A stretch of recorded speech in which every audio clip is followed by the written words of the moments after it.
Everyone, आप सबको स्वागत है हमारे एक नई वीडियो में। दोस्तों, थंबनेल और टाइटल देख के आप समझ गए होंगे कि हम किसके बारे में बात करने वाली हूँ। दोस्तों, सावित्री के बारे में बात कर रही हूँ। जैसे कि आप सबको पता है कि सावित्री का हस्बैंड पंडित हैं, पूजा पाठ में बहुत ही बिलीव करते हैं, भगवान पे बहुत ज़्यादा ही भरोसा रखते हैं। तो यहाँ से आपको सावित्री का एक एक पॉइंट इनके हस्बैंड के बारे में बताने जा रही हूँ कि कितना सच में पूजा करने वाले धार्मिक लोग हैं ये सब।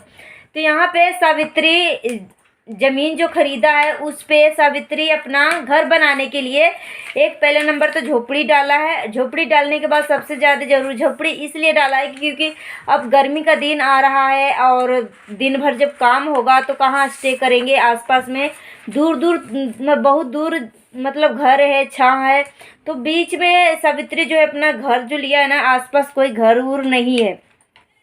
तो वहाँ पे सावित्री जब पहले घर बनाने के लिए जब तैयारी कर रही है तो सबसे सर्वप्रथम क्या चीज़ की ज़रूरी होती है? पानी की ज़रूरत होता है, सबसे मोस्ट इम्पॉर्टेंट। जब तक पानी नहीं रहेगा तो आपका काम कैसे आगे बढ़ेगा? सीमेंट बालू जो भी गिट्टी विट्टी है वो कहाँ से मिक्स होगा? तो सावित्री जो है पानी की ज़रूरत पूरा करने के लिए क्या बोलते हैं, बोरवेल बनवा रही है। बोरवेल जो बोलते हैं ना, बोरिंग करवाना पानी के लिए।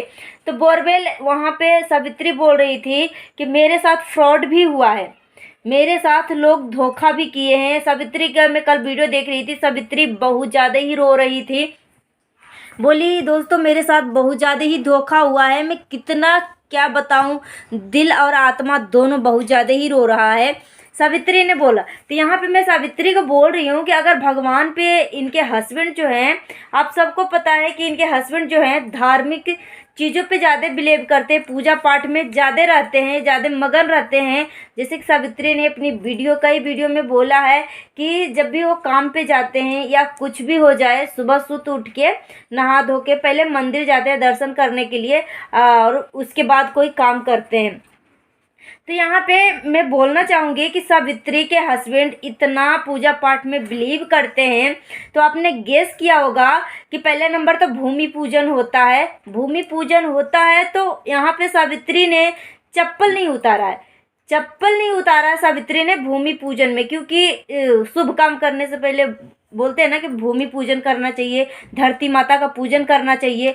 तो सारा विधि व्यवहार तो किया, सब विध किया, मतलब जैसे भूमि पूजन होता है तो किया, मगर यहाँ पे आप गेस करोगे कि सावित्री ने चप्पल नहीं उतारा।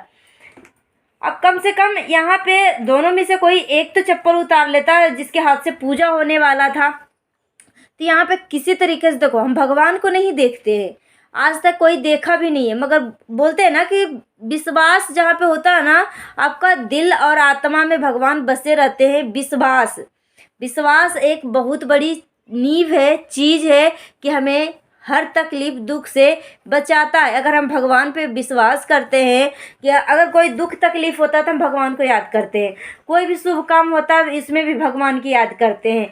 तो हमें विश्वास है भगवान के ऊपर। भगवान को आज तक कोई नहीं देखा, मगर हमारा आस्था, हमारा विश्वास है भगवान के ऊपर। और सच है, सच बात है, कहीं न कहीं भगवान है जो ब्रह्मांड को चला रहा है। तो यहाँ पे सावित्री जब भूमि पूजन कर रही थी तो वहाँ पे सावित्री जो है नहीं उतारी वो चप्पल को, अपना चप्पल नहीं उतारी है, चप्पल पहन के भूमि पूजन किया है। उसके बाद उसको भगवान मतलब बहुत जल्दी सज़ा भी दे रहे हैं। बोल रही है सावित्री कि मुझे भगवान ने सज़ा भी दिया है, मैं चप्पल पहन के ही पूजा करी हूँ। तो जो चींटी होती है ना उसके पूरा फेस पे, आँख पे, पूरे बदन पे चढ़ गया। अब यहाँ पे सावित्री ने गलती किया, इसका गलती की सजा अभी देखो जस्ट मतलब मिल रहा, कोई ना कोई बहाना करके। इसलिए हमें भगवान पे विश्वास करते हैं, बिलीव करते हैं। देखो भगवान को कोई नहीं देखा, मगर चमत्कार होते सब लोगों ने देखा है। अब चलो भाई, ये तो भूमि पूजन हो गया, तो उसमें भी सावित्री ने चप्पल नहीं उतारा तो उसको नुकसान हुआ। और उसके बाद जब बोरवेल मतलब बोरिंग करवा रही थी सावित्री पानी की ज़रूरत के लिए, बोरवेल वाला आया तो उसने बोला कि 200 फीट गड्ढा करेंगे, 200 फीट बोरिंग करेंगे तो पानी निकल जाएगा। और सावित्री बोल रही थी कि आसपास वाले लोग जो बोले थे कि यहाँ बहुत पानी आता है, यहाँ पानी की कोई टेंशन नहीं होगा। और सावित्री बोल रही है कि मैंने 200 फीट गड्ढा करवाया है, तो 280 फीट गड्ढा हो गया है। 200 फीट हमने माना था कि 200 फीट गड्ढा करवाएंगे, मगर 280 फीट गड्ढा करने के बाद यानी 300 के लमसम 300 फीट का लमसम सावित्री ने गड्ढा करवाया, फिर भी एक बूंद तक पानी नहीं निकला। तो अब जब बोरवेल होने वाला था तो उस टाइम भी सावित्री पूजा करने जा रही थी बोरवेल का, गंगा माता का। तो यहाँ पे भी सावित्री जो है आपने गेस किया होगा कि सावित्री पहले अपना पति को धूप दीप दिखाने लगा। अरे पूजा पाठ है, कोई मजाक नहीं है कि आप कुछ भी हंसी मजाक में मतलब लेते रहोगे। आप अपने दिल से पूजा करते हो। और आपका हस्बैंड जो है पंडित हैं, तो वो चप्पल क्यों नहीं उतार रहे थे? बताना भी चाहिए था कि चप्पल उतार के काम करो, चाहे कुछ भी। पूरा दिन थोड़ी ना बिना चप्पल को है, थोड़ी सी 10 मिनट का ज़्यादा से ज़्यादा काम होगा। भूमि पूजन में ज़्यादा से ज़्यादा 10 मिनट का काम है, तो 10 मिनट तो उतार के कम से कम धूप दीप तो दिखा ही सकते हो। तो यहाँ पे सावित्री ने बोरवेल का भी पूजा करने जा रही थी, जहाँ तो उस दिन पहले सावित्री ने गणेश जी का अगरबत्ती दिखाया, जो धूप गंगा माँ को धूप दिखाने वाली थी बोरवेल का। तो सावित्री ने अपने हस्बैंड को हंसी मजाक में हंसी ठिठोली करते हुए पूजा करने गई। दिल से पूजा करते हो ना, हर चीज़ हमें विश्वास है कि भगवान सबका मनोकामना पूरी करते हैं। सब लोग जानते हैं कि मेरे भगवान के आगे किसी को कुछ नहीं चलता है। हम विश्वास करते हैं, अपने दिल से पूजा करते हैं, तो उस हिसाब से कम कर्म और धर्म तो करते चले। हम अपना कर्म करेंगे, और वो भी कहावत सुने हैं कि आप अपना कर्म करते जाइए, फल का चिंता मत करिए, भगवान ऑटोमेटिक उसका फल दे देते हैं, मांगने की ज़रूरत नहीं पड़ती है। तो यहाँ पे सावित्री बोली कि मेरे साथ बहुत ज़्यादा ही धोखा हुआ है, और बहुत ज़्यादा ही रो रही है। बोल रही है कि जो बोरवेल करने वाला था वो बोल रहा है कि मैं तो पैसा लूँगा ही। और सावित्री ने पाइप मंगवाई थी, उसमें से इसका कई पाइप जो है टूट गया है, क्योंकि वो बोरवेल वाला जो गाड़ी था ना, वही चढ़ गया उसके पाइप के ऊपर ही। अब सोचो, बोरवेल में जो पाइप होता, बोरिंग में जो हम चापाकल जो हम बनवाते हैं, उसमें पाइप बहुत महंगी जाती है, हल्का फल्का दाम वाला नहीं आता, क्योंकि इसको सालों साल चलना होता है। तो हम महंगी चीज़ें ही मंगवाते हैं कि बार बार कोई दिक्कत ना हो।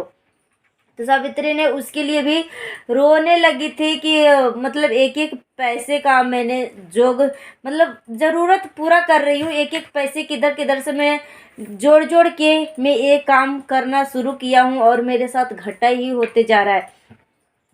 बहन जो है इधर एक एक पैसे के लिए तरस रही है, और इधर इसका भाई और भाभी जो है हंसी खुशी मौज कर रही है। अभी आपने 2-4 दिन पहले आपने देखा होगा सनातन का वीडियो, बोल रहा था कि मैं दीदी के पास जाने वाला हूँ, और एरोप्लेन से जाने वाला हूँ। कब जाएगा दीदी के पास? शादी का भी 5-6 महीने हो गए हैं, 5 महीने हो गए हैं, अभी तक उसने पैर तक नहीं रखा है सावित्री के घर पे। कम से कम पापा के साथ तो जाता, चाहे कुछ भी, कि चलो भाई दीदी है, इधर उधर तो घूमने में टाइम लगा देता है, रात दिन का रास्ता है, कम से कम रहता नहीं, मगर रात भर के लिए तो चले जाता। जब से सावित्री की शादी हुई है तब से सनातन अपनी बहन के द्वार पे पैर नहीं रखा है, और बोल रहा है कि मैं दीदी का मदद करूँगा। कुछ नहीं मदद कर रहा है, सेल्फिश हो गया सनातन, सेल्फिश हो गया, बस अपनी चीज़ों को भरपाई करते जा रहा है। जब तक सावित्री की शादी नहीं हुई थी तब तक सनातन कुछ नहीं खरीद रहा था, कुछ नहीं, न घर बनवा रहा था, न फ्लैट खरीद रहा था, न गाड़ी खरीद रहा था। मगर सावित्री की जैसे ही शादी हुआ, वो देखो एकदम फटाक से एकदम पलटी मार दिया, फ्लैट ले लिया, गाड़ी ले लिया, बाइक ले लिया, स्कूटी ले लिया, न जाने क्या क्या ले लिया।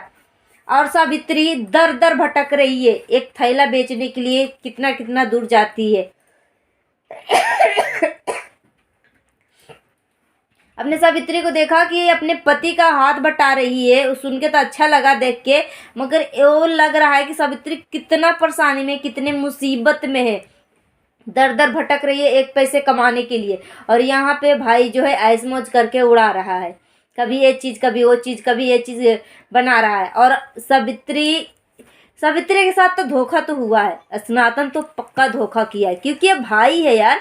भाई जो होता है ना, मतलब छोटा भी होता है ना, तो भाई का सोच ही अलग होता है। भाई का सोच भाई जैसे होता है, बहन का सोच बहन जैसे होता है। भाई का फर्ज होता है कि दीदी भले ही बड़ा है, मगर हमारा भी फर्ज है कि मैं अपना दिमाग होशो हवास में दीदी को समझाऊं, उसने बस अपना चालाकी बनाया कि बस कैसू दीदी का शादी हो जाए, बाकी जो यूट्यूब मनी है बस इसके ऊपर हम कब्जा करेंगे और अपना ज़रूरत पूरा करेंगे। जो सोचा वही किया।